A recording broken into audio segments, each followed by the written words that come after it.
Hello, welcome back guys on my channel. I hope that you guys are doing fine. So today my video topic is going to be the HSR's Pure Fiction updated today, and you already know that Pure Fiction is a totally different endgame from the other existence too, and HSR already provided us three types of endgame mode. First one, Memory of Chaos, Pure Fiction, and also Apocalyptic Shadow. Now why am I saying this Pure Fiction is totally different from these two endgame modes? Because Pure Fiction is totally going to be shielding towards your AoE types of character. If you don't even have a AoE character, especially from the erudition class, because most of the characters are who deal the AoE damage are going to be the erudition class, because it is a specialist class for these AoE attackers, then it will be very much of a hard for you to complete this endgame, and you cannot even get the full rewards, where the full rewards is 800 PMOG, and this rewards is also same share with other endgame mode, which is a Memory of Chaos and also the Apocalyptic Shadow. Now Memory of Chaos is a totally mix between the AoE characters and also single target shield, and also Apocalyptic Shadow is going to be very much of a shield towards your break characters. If you don't even have a good amount of break builds, then you cannot even clear the endgame mode perfectly. So this is a HSR game. Character will be frequently released here because it is not even the vastly open world game, so the coding and also other things not going to be very much of a complex compared to the other games. So the frequent release of character make the power creep much faster than ever, and you will have seen the result very much sooner than later. Okay, so in this video I'm going to see what kind of boss they have been provided in here. Can I even clear this Pure Fiction endgame mode without any kind of problem, or within the existing teammate which I already have my in account? Let's see. So in my previous Pure Fiction was kind of a very much of a hard for me to complete it, because I do not even have the break character, so you can say the properly built the break character of the Rappa, because that was a Rappa shield moment. I cannot even also clear the endgame mode with the Firefly, because as you already know, the Firefly is from the Destruction class, and Destruction class are catered towards the 3 targets instead of the AoE, or you can say the skin wipe targets. So it was actually hard for me. So let's see what kind of boss they actually provided in here. Is it going to be very much of a doable or not? So as you already know that I haven't even done any of those, so it will be a log before clearing the last stage from the final stage. So if I really want to see what kind of bosses they have been provided in the final stage, so I guess I have to clear the third stage, which is the before stage of the final one. Okay, for this bosses is totally recommended type is the ice and also the physical. This team is going to be a good one. Harta is ice specialized, and if she is not even going to be ice specialized, the Anasa is going to really helpful to make her cater towards her elements. Okay, upon entering, they immediately recover 3 skill points. Super kit enemy takes 30% more dot damage. Okay, they just provided a dot buff here. Follow up buff here. The third one is going to be the basic attack or skill is target head to treat value. This one is a kind of a Harta shield. For the second one is also a dot shield. So I guess it would be better if I just use the dot one. For this premium dot team, I guess it would be better to use the Invisible Lunar Preservation free one instead of the Huo, because Huo takes a huge chunk of skill point. Well, she does give you a high amount of energy recharge. She's not actually a sustain character. You can consider her as a pseudo sustain character, where she just jack of all trades but master of none. And another part of it, who also is getting buff in 4.2 as a Nova Flare buff, and Muha is currently doing this kind of things for a long time to buffing their old characters to relevant it to the meta perspective. Let's see if we can do very much helpful or not. Why am I using the Gallagher in this team? Well, Gallagher can give you a heal, but from this content, the enemies does way too much damage, so I guess Gallagher won't be that much of a helpful for you. So let me do fine. Just okay. Ultimate not the Harta. Yes, I have to do so much skill attack to fill up the grit buff, which is a in-game buff they are provided in part 2. There we go. Yeah, it's activated. Gallagher ultimate, which also can give me another skill point. So for this case, I have to use our EMC skill to prevent the, what should I put it, to prevent the overflow of SP. Man, my Harta is CC right now. Okay, here we go, ultimate. This is good. There we go. Can I even get the double to the system Harta by using Gallagher's skills, and also there we go Harta ultimate as well as boom! Damn man, 2 million. If I struggle in this final endgame mode that much, then what am I going to do? There we go. Our Anaxa's ultimate. Well, I use the Anaxa as a eagle. You already know that how much of a powerful the eagle set.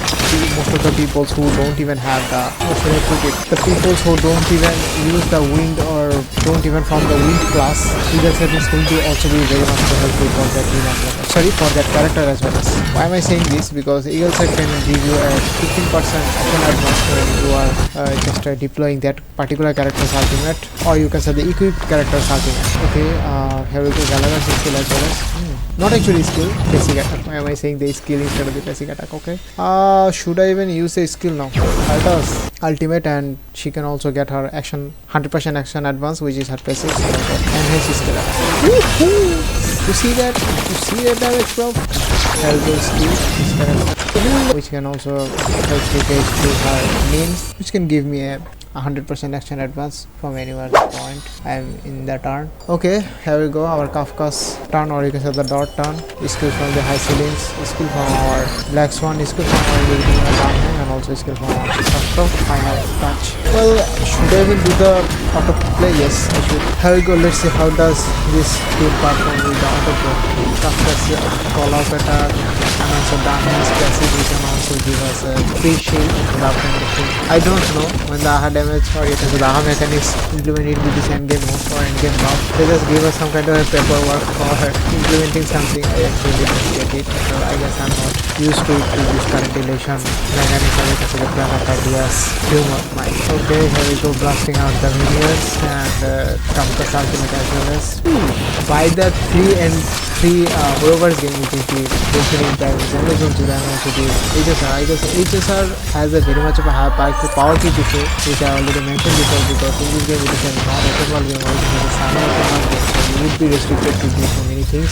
So in that case, getting a character skill and ultimate is the two simple things that you can even put on a single character. So the ticket of release character might be higher than other games of the horrors. So I guess that's why the power key issue is going to be there, but it is still doable, because the way they are just giving us so much free characters compared to the Genshin Impact and also the Xenoton Zero, this game still slaps. Why am I saying this? Because in this game there is a one thing which is a workplace game. Workplace means totally full-less game. You don't even have to pull those characters to perform well. Well, that team is going to be the Archers, which is a Fate collab character. Even you just a new player, if you really want to start this game right now, I guess starting today you can even also have this character, and also the Downhand, which is a free version of the preservation characters. You can also have it by just logging the game, or you can see the new player, and simply all you have to do, just play the story from the ammo first, then you will get the free EMC, or you can, so not actually EMC, RMC, remember as main character. Then if you get that character, all you have to do is put all those characters in one team, which is going to be the Archer, remember Sensi, and also Sparkle, which I really forgot to mention you, because Sparkle is going to be free if you already log in into this game in a remaining time, which they are going to keep as a standard selector. All you have to do is select the Sparkle in here, because Sparkle got a huge buff from the Nova Flood buff from the previous patches. That's going to be very much helpful for you. And just putting all those characters into a single team, which is consist of the Archer, Sparkle, Remembrance, and also the final one is a Downhand for a sustain classes. I guess damn man, this team still slaps, because if you just play that team in manually, because Archer really need a high SP management, then damn, all your Archer are going to do like a 500 per tick, which is consist of almost like a 2 million in a one cycle. So that's a high value for a free to play character, and you don't even have to have her Archer's main light cone. Yes, obviously if you just play the game when the Fate collab was running, there was kind of a event was going on that if you just pull a 200 posts in any banners excluding the standard banners, then you might even have the Archer's light cone for free. But in here they don't even like provided you that kind of stuff. Okay, for this team I guess it is going to be very much fruitful to use the dot character, because the element that is in here showing is going to be very much of a good for our dot character as well as. I guess I should even use the first phase dot character, and second phase is going to be Castor's premium team. Should I even use it? I guess this would be fine. Don't have to worry about anything else. Okay, let's start. Same here, I'm not going to touch anything. All I'm going to do is just press the auto button, the game will play itself. I don't even have to get the whole rewards, which is a 80,000. If I just get a 60,000, it will very much be enough for me.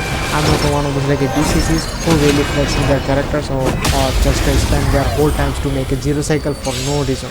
So zero cycle won't give you like extra reward. It can give you a mentally satisfaction. Yes, mentally satisfaction is another thing most of the people are really trying to find out by playing this kind of gacha games. But playing gacha games for mentally satisfaction is very much of a rare case, because if you don't even have a higher amount of addiction, then you might not even play this game at the first place. Okay, here we go, blasting the minion off, and also Kafka will just use her ultimate, doing a massive warp amount of like a big damage. Here we go, or just Black Swan just doing her thing, stacking her Arcana. Then her buff is also a game changer. Why am I saying this? Because Black Swan's buff was previously kind of like a restricted, the Arcana damage was restricted, and all the thing was created towards her just doing a small stack of like a damage towards enemy, and that's it. Other than that, she does not even holding any kind of standard. Besides having limited like a 5-star characters, or you can limit a dot character, she does have a very much of a lower requirement. Expect her total of a character body, which is a very much lucrative if you already seen her.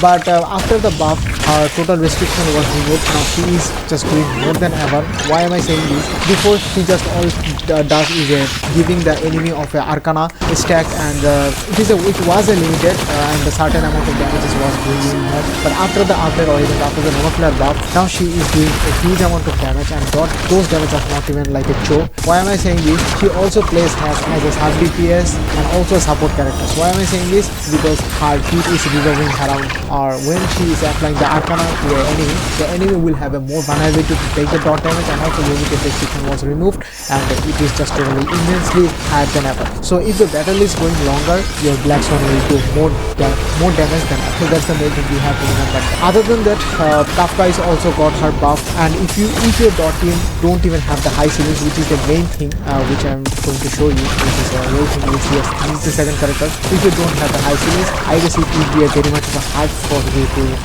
configure your dot team. Most of the people who really coming here, or you can say the returning player, new player, really wanted to build their dot team. I really wanted to give you a small suggestion that if you don't even have the premium team of this like a dot team, which is high ceilings consist of a Black Swan, high ceilings, and also Kafka, then it would be very much of a hard for you to even compete, or you can say that even compete in this game mode without any kind of problem. Here we go, Black Swan's ultimate damage. He will put it ready. That's a big question, right? It's looking hard, especially with even cap. If I am not going to have the full rewards, which is 80,000, getting 30,000 each, that's really good. I guess the main problem was my down hand was using so much skill, which was not even required, that he has to use the normal basic attack. High ceiling, do your things. Yes, queen of the enemy. 6,000 score silence, you make it 30,000. I guess going to be the problem. Let's see. Yeah.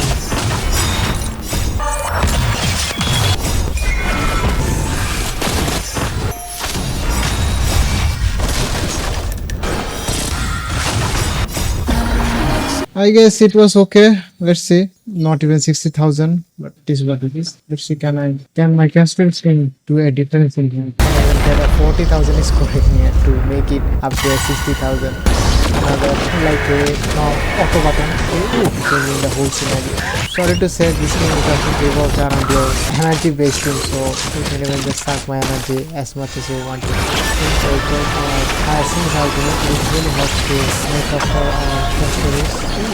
Well, having a one night on your team is very helpful. Why am I saying this? Because a one night is going to give your movements, especially if your team has a summoning mechanics, then that team will give a higher amount of damage and also a higher amount of crit damage as well. Besides, if you have her E1, it also can give you a huge warp amount of damage, which you never even think of. The story is there, man. Where is Kit? Yeah, Kit is there after 1 month later. So H1 was not even that of a part of it. When she was released, she was considered as one of the broken characters, with a few of the first characters who just started this game. But if they don't even have the universal or even the hype character, then they're just that to begin with. As you can see that having Siren on your team, Constories can also declare her double ultimate at the same time, which is accumulating her total ultimates generation from the highest skill. Okay, here we got Dragon Breath from her to character is that she did, that was kind of a high animation when she was expecting to be releasing to this maybe 2025 like 70 minutes. That was actually good. But after some time later, people thinking that there might be something that is cooking, and they actually cook when they release that final ultimate. So final ultimate is still currently powerful by other characters such as the Silver Roof 1199. You already seen the list from the YouTube version. You might be trying to say that. Oh damn, I have to. Well, I already did 50,000. I also have a 2 cycles remaining. Oh yes, this is it. This is it. You can even clear without any kind of problem. And cash to this team is actually good. If you really want to have a premium team which can even have a features currently. Obviously, you have to prioritize the next election team, which is just consists of Silver Roof. The FNSK is going to be the another team. You're going to even just run to 2 teams at the same time or 2 characters at the same time. So the main team that you are going to focus on next, which is going to be the Silver Roof Avakan version, then the Yao Guang and also Sparse, and the 4th slot is your tech slot. Any suspend character could be a very much a good one until they're just going to release a premium support suspend character such as the Hyacinth for the election classes. Well, aside from the Renowned team, Hyacinth can also very much be good for your content. You're going to be happy about that. She can also give a higher amount of days, higher amount of damage, and okay, see that 3 million damage. Okay, I have already completed my 56,000, so I'm just totally far away from the 4,000 to make it 60,000 get the full score reward from the full score reward from the pure fiction. Correct? Should that start match?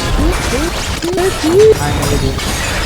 Toughness bars, damn that, I already clear my 60,000 threshold. No, the character will just struggle with the current. See that my first team could not even able to do a 50% score mine on the second team is totally doing the whole score. If you can even do a 60,000, sorry 70,000, oh, it's a fast stretch that I'm saying that 70,000 is nothing big on that with my castle is not even that of a high quality team. What I was saying by high quality means that having a higher amount of constellation is totally easy S1 because why did I take the signature icon for the Castorus? Because when the Castorus was released, even to this day, she does not even have her alternate remembrance, like not even one kind of like a event lightning we can even consider as a substitute. Well, when the winner is going to be released for a substitute lightning for Castorus is the time when Castorus is not going to be the viable for your account or also viable for the respective map. If you have a certain pounds left, can I even hit the 70,000? Well, damn,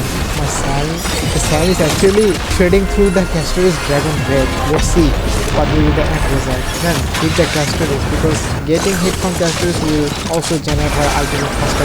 Well, she is a dead by herself. Yeah, I guess I cannot even get the 70,000. It is what there is not that much of the time left for me to do anything else. That is so much fun. Who is getting bumped?